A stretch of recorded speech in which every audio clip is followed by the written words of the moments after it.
Samajwadi party ने लोकसभा की 7 सीटों पर अपने उम्मीदवारों का ऐलान कर दिया है, जिसमें एक सीट टीएमसी को दी गई है। नगीना लोकसभा सीट से मनोज कुमार को उतारा गया है, जबकि चर्चा थी कि समाजवादी पार्टी इस सीट पर भीम आर्मी चीफ प्रमुख चंद्रशेखर आजाद को उतारेगी और कई बार इस सीट से चंद्रशेखर आजाद लोकसभा चुनाव लड़ने का भी ऐलान कर चुके हैं।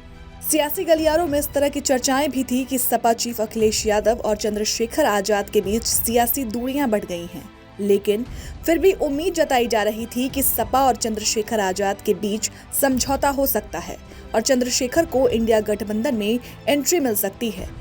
मगर अब जब सपा ने नगीना से अपना उम्मीदवार उतार दिया है, तो चंद्रशेखर आजाद का नगीना सीट और इंडिया गठबंधन दोनों से पत्ता कट गया है। आपको याद होगा, कुछ दिनों पहले चंद्रशेखर आजाद का एक वीडियो भी सोशल मीडिया पर खूब वायरल हुआ था, जिसमें चंद्रशेखर आजाद अखिलेश पर खूब बरसे थे। सीधे तौर पर चुनौती देते हुए चंद्रशेखर आजाद ने कहा था कि मेरे बिना सपा खतौली सीट भी नहीं जीत पाती। चंद्रशेखर आजाद ने यहाँ तक कह दिया था कि अगर इनका बस चलता तो ये लोग हमें पैदा होने से भी रोक देते। खतौली उपचुनाव भी याद करिए। खतौली उपचुनाव में अखिलेश और चंद्रशेखर साथ नजर आए थे।